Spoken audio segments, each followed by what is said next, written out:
Բարի վերադարձ առաջին ծրագիր, շարունակում ենք մեր եթերը և տեղափոխվում ենք Թատեր աշխարհ։ Եվ այսպես, մայիսի 23-ին Մհեր Մկրտչյան արտիստական թատրոնում կլինի պրեմիերա։ Նոր ներկայացում Հայր իշխանություն, որի մասին մանրամասն կխոսենք մեր հյուրերի հետ։ Եվ իհարկե մեր տաղավարում են Հայր իշխաններ Նարեկ Մանուչարյանը, Կարեն Հովհաննիսյանը եւ Մայր իշխան Ռուզանա Մանուչարյանը։ Այդ դեռ հարց է։ Բարի լույս։ Ահա, այդ դեռ հարց է։ Դրա համար պետք է ներկայացումը նայել, որպեսզի հասկանանք։ Պետք է եթերի ժամանակ էս թեման բացել։ Նարեկ ջան, դու ես բացել թեման, որտեղ պիեսը ինքդ գրել ես, վերնագիրը դրել ես Հայր իշխանություն, եւ տենց է, մեր երկիրը տենց է, չէ՞ պատրիարխատ է։ Բայց ինչպես ասում էր Ջեյմս Բրաունը, սա տղամարդկանց աշխարհ է, բայց այն ոչինչ է առանց կնոջ։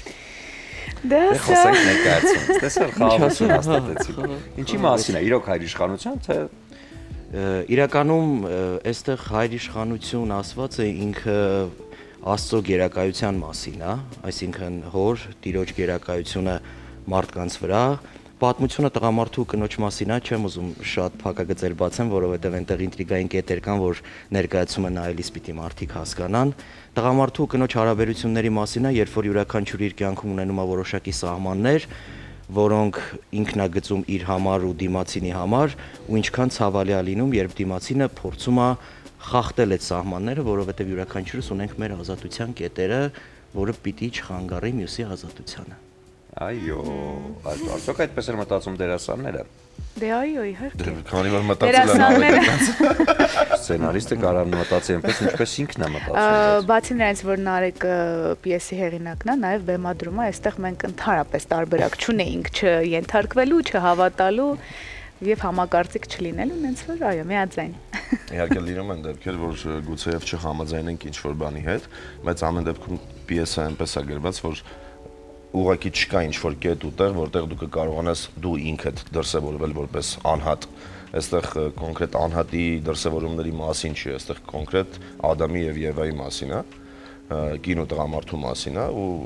ի սկզբանե ոնց որ եղել է, հիմքը ոնց որ դրվել է եւ ինչու ոչ նաև մեղքի բաժինները յուրաքանչյուրի, ամեն ինչ հենց դրանով է պայմանավորված։ Կարծում եմ մնացածը։ Ես փորձում եմ ինտրիգ պահել Ադամի ու Եվայի փաստը պատմեց։ Մեր հյուրերն էին։ Գորականություն որ նայեցիք եթե։ Դեռ քանի պատմել եք։ Քանի գործողությամբ է ներկայացումը, կերպարների մասին մի քիչ։ Ներկայացումը մեկ գործողությամբ է, տևում է մոտավորապես 1 ժամ 15 րոպե, փորձել ենք հանդիսատեսին մաքսիմալ սենց լարված պահել, փորձել ենք ավելորդ որոշակի տեսարաններ, որոնք գուցե եւ պատմողական հավելյալ ինֆորմացիա կտային, բայց ներկայացման տեմպին ու ռիթմին կխանգարեին, փորձել ենք անել, ստացել ենք շատ կոմպակտ, շատ հետաքրքիր ներկայացում իմ կարծիքով, որը պատմում է Ադամի ու Եվայի, այսինքն սկզբի մասին, ոնց եղավ սկիզբը, ոնց է սկիզբը կրկնվում ու ոնց է այդ շրջափուլը անընդհատ մարդկանց համար նորից ու նորից անցնում ու մարդկություն ընդհանրապես կինը եւ տղամարդը ի սկզբանե ինչ խնդիրներ ունեին ու ոնց են այդ խնդիրները հիմա պրոյեկտվում ժամանակակից տղամարդու ու կնոջ հարաբերություններին։ Ինչու անդրադարձակ այս թեմային։ Գուցե կյանքի փուլն է ստիպում, ինձ թվում է յուրաքանչյուր ստեղծագործողի համար, երբ որ քո կյանքում շրջադարձային փուլ է լինում ու դու արդեն գտնում ես կողակցիդ ու սկսում ես որոշակի խնդիր չասեմ, այսինքն նոր էտապներով անցնել, ինձ մոտ որպես ստեղծագործող եկավ այդ միտքը, որ ինչու ոչ կարելի է նաև թեմային այս տեսանկյունից անդրադառնալ։ Սրա ինձ առաջ ունեցել եմ էլի 2 հոգանոց գործ, շղթան, որը էլի տղամարդու կնոջ մասին էր, բայց այնտեղ մթնոլորտը լրիվ ուրիշ էր։ Այստեղ արդեն լրիվ ուրիշ վիճակ է, արդեն այլ մտածելակերպով, այլ ոճով։ Կողակցին գտնելը ինչ է արդարացրեց Եվային։ Սուրեն, պիտի գնամ էլ ես, տեղից հետո կյանք կա։ Դե, ասա։ Եթե սիրում ես, շատ ու շատ պարագաներում ամեն ինչ արդարացված է լինում։ Շատ դիվանագիտական պատասխան է։ Փրկենք Նարեկին։ Ձեր համագործակցության մասին դուք բեմում առաջին անգամ եք միասին խաղում, թե։ Այո, բեմում առաջին անգամ ենք, բայց միասին աշխատել ենք, իհարկե ոչ թատրոնի բեմում կամ ոչ այդ թատերային ֆորմատում, բայց միասին աշխատել ենք, սա մեր առաջին բեմական փորձն է։ Եվ ինչպես է ընթանում։ Իրականում հետաքրքիր բան կա, երբ որ դերասանները շատ են կերպարի մեջ մտնում, այն ինչ որ կատարվում է ներկայացման մեջ, իրենք տեղափոխում են արդեն կյանքային ֆորմա։ Իրականում հա, անկախ մեզանից ինչ որ բաներ սկսվեցին մեզ հետ կատարվել, շատ տարօրինակ։ Եթե օրինակ առաջ մենք շատ հաշտ էինք իրար հետ, ինչ որ sense դեմա շատ անկեղծ ենք, էլի։ Լավ ճանաչում, գիտեմ շատ հանգիստ։ Բայց շատ Սուրեն, իհարկե։ Պատրիարխատի ու մատրիարխատի բախումն է։ Ես ինձ Մենք միշտ պատրիարխատով ենք շփվել, էլի։ Ես պոստերը երբ որ տեսա, հասկացա, որ եթե Կարենը սխալ շարժում անի, Ռուզանան Կարենի վիզը կկոտրի։ Այո։ Այո, շատ բարդ ասում եմ։ Դրան Արեգի սկզբանե ասեց, եկեք շակերտները շատ չբացենք։ Արդեն ուշ է։ Պատմել եմ։ Հայրենիքային շակերտների մեջ։ Հետաքրքիր է, լավ, իսկ դուք արդեն տեսնում եք, նու արդեն հասել եք ավարտուն ներկայացման, արդյոք այն ամեն ինչ որ կատարվում է բեմում, այն ամեն ինչ որ դուք ձեր գծերով եք տանում, հենց դա էր ինչ որ ի սկզբանե նախատեսված էր, թե ընթացքում փոփոխությունների ենթարկվեց process-ի մեջ։ Շատ ենք փոփոխությունների ենթարկել, որովհետև մեր Մկրտչյան թատրոնը ուզում շնորհակալություն հայտնել իհարկե ամբողջ անձնակազմին, բեմի վարձակալության առումով մեզ շատ օգնեց, մենք բեմական փորձերի ժամանակ ունեցանք ու երբ որ դու փորձասենյակում հավաքում ես ներկայացում, հետո գնում ես արդեն բեմական տարածք, ուզած թե չուզած շատ ու շատ փոփոխություններ պիտի անես։ Մեր պարագայում փոփոխությունները շատ չէին, բայց եղան ու մի փոքր դժվարություններ հաղթահարելով կարողացանք արդեն վերջնական տեսքի բերել ներկայացումը։ Եվ այսպես հանդիսատեսը գալու է, վայելելու է ներկայացումը, ինչ ակնկալիքներ կան, ինչպես են հեռանալու դահլիճից, ինչ են տանելու իրենց հետ։ Ոյ, շատ բան, Սուրեն։ Իրականում այս ներկայացումը այն եզակի ներկայացումներից է։ Հիմա գուցե այս շրջանն է կամ ինչն է թելադրում, որ մարդիկ փորձում են ավելի թեթև ներկայացումներ անել, ոնց ասեմ, ավելի շատ մտածելու տեղ չտան, հա, մարդկանց համար, բայց ես կարծում եմ, որ այս ներկայացումը այն եզակի ներկայացումներից է,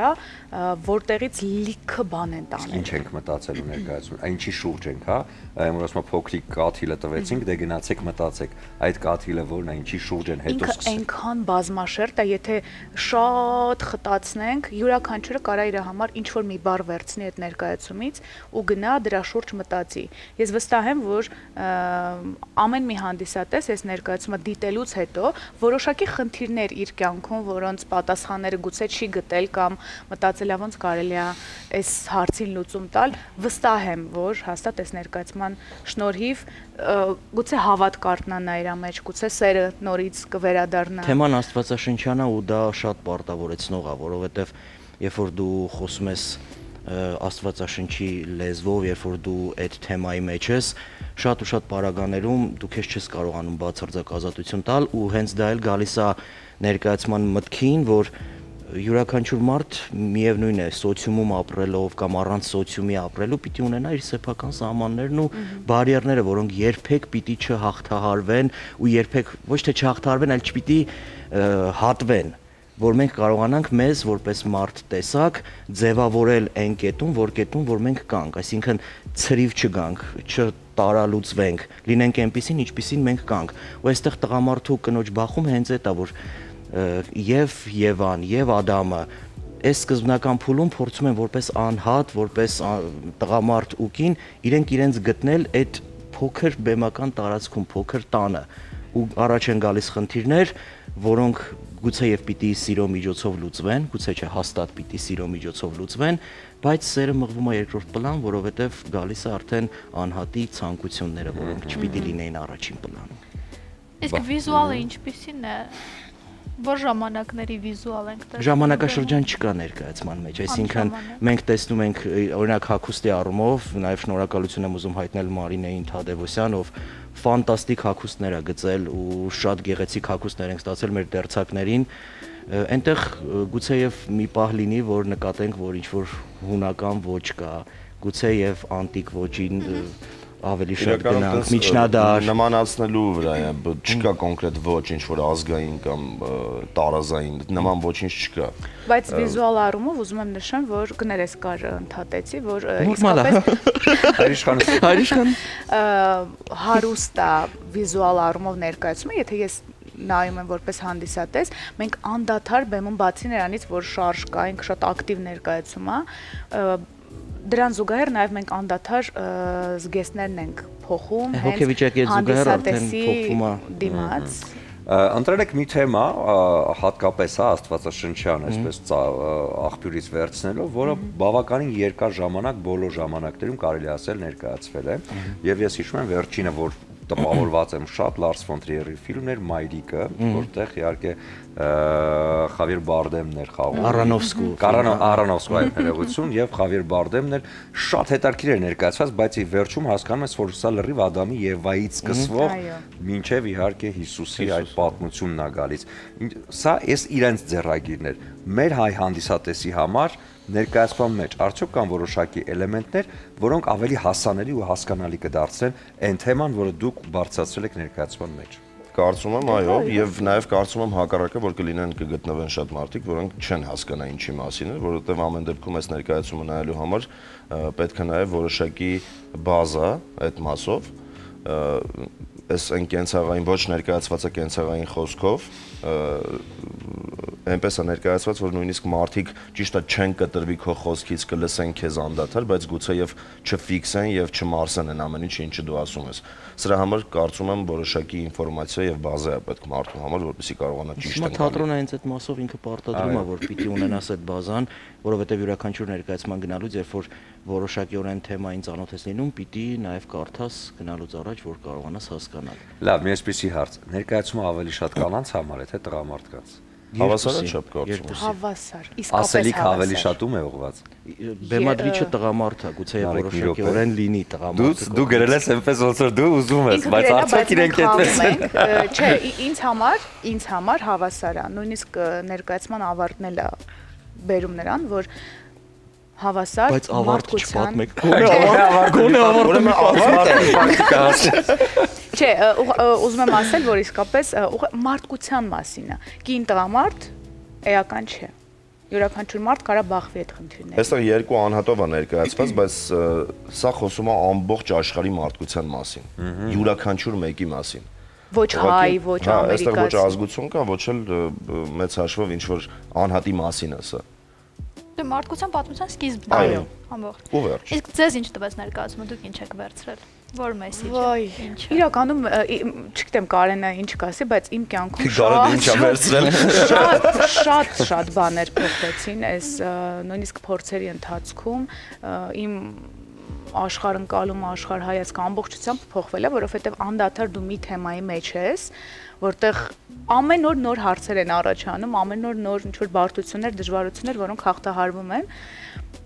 Չեմ կարող հստակ ասել մի կետով ինչ փոխեց այս ներկայացումը իմ կյանքում, բայց այն որ ինչ որ ազդեցություն ու փոփոխություն ունեցել է, դա միանշանակ է։ Դե ամեն դեպքում ամենակարևոր բանը կարծում եմ այս ամենի մեջ յուրաքանչյուրիս համար,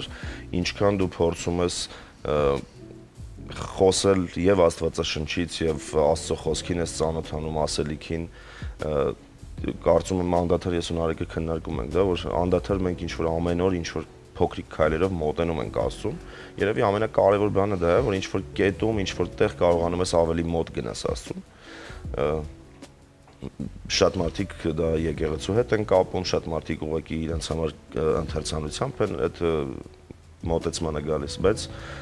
նաև շնորհակալություն Նարեկին, որ այս մասով մեզ հերթական հնարավորությունը տվեց ավելի մոտ լինելու Աստծուն։ Եվ բացի դրանից վստահ եմ, որ նման ներկայացումները շատ ավելի շատ պիտի լինեն։ Հիմա շատ ավելի շատ շատ։ Նարեկին, որ նոր բան այն հաջորդ թիվ ներկայացնի։ Ես չգիտեմ Նարեկ արդեն Նարեկը կուզենա ասել դերասանը։ Կարող են մյուսները հայտ ներկայացնել Նարեկի մոտ։ Նարեկ, Բայց ոչ միայն այս թեմայով կարևոր բան եմ ուզում ասել, այս պրոյեկտը իրականում ի սկզբանե Ռուզանի կողմից է առաջարկվել ու գիտեք, չափազանց դժվար է, երբ որ կինը պիտի լինի պրոյեկտի պրոդյուսերը, կինը պետքա ֆինանսավորի սեփական միջոցներից։ Ես ինքս լինելով եւ Ռուզանի ընտանիքին շատ մոտ եւ Կարենի տեսնում եմ, թե Ռուզանը ինչքան մեծ ներդրումներ է անում այս ամեն ինչի մեջ, տեսնում եմ ոնց է ինքը իր երեխայի համար ինչ որ մի բան չի գնում